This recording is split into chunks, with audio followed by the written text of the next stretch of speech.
The lecture hall of the Zanari Academy hummed with whispers as the newest cadet entered.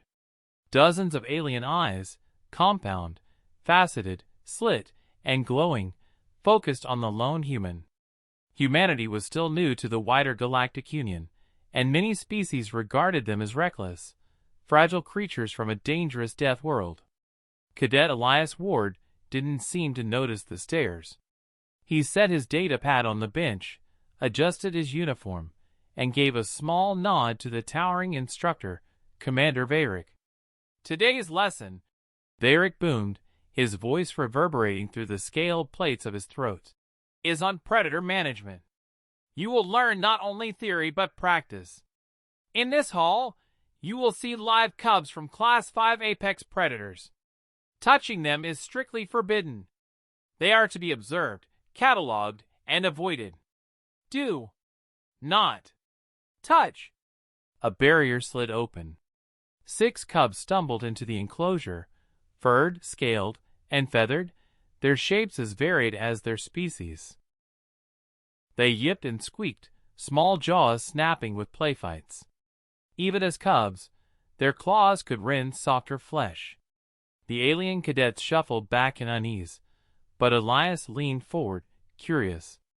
The warning had been clear.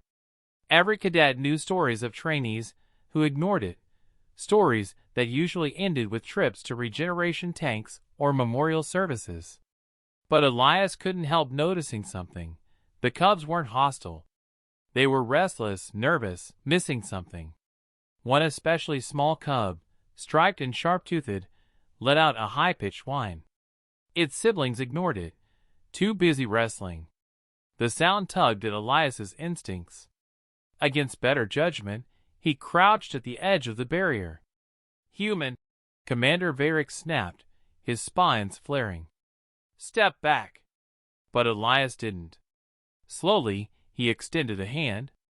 The cub sniffed, hesitated, and then pressed its head against his palm. The room froze. A dozen jaws dropped. A scaled cadet chittered nervously. Even the commander was silent. The cub purred, a low rumbling that none of the cadets had ever heard from its kind. Another cub noticed, scampered over, and shoved its sibling aside to get closer. Soon, all 6 were clambering over Elias, tiny claws snagging his uniform, but never breaking skin. Elias laughed, trying to steady them as they piled onto him. Guess the memo didn't reach them, he muttered. The other cadets whispered furiously. Impossible. They're imprinting? On prey?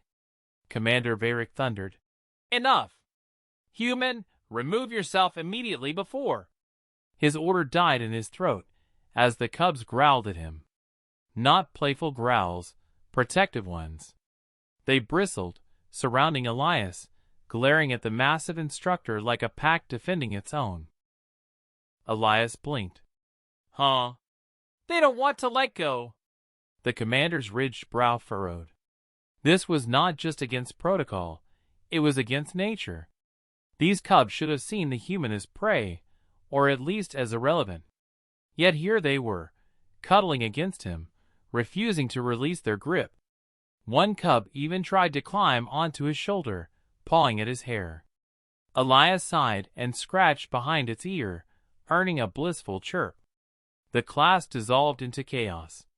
Cadets recorded frantically with data pads, broadcasting the scene to their homeworlds. They debated in a dozen languages, trying to explain the impossible, that predators had chosen a human as family. Varick finally barked for silence. His eyes, normally so sure, held something rare, uncertainty. Human, he said slowly, you will accompany me after class. The council must hear of this. Elias stood, careful not to jostle the cubs now draped around him like living scarves. Yeah, sure. Just, how do I make them let go? You don't, Varick muttered. For days after, the cubs refused separation. Attempts to lure them away with food failed. Whenever Elias left a room, they cried until he returned.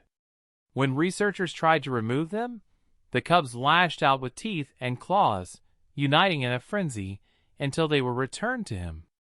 It became a sensation across the Galactic Union. Theories spread like wildfire that humans emitted hidden pheromones, that their evolutionary history with dangerous fauna had made them irresistible to predator young, that their strange death-world empathy tapped into instincts no alien understood. But among the cadets, the story was simpler. They had seen it themselves, the way predators chose the human, the way the cubs guarded him as if he were one of their own.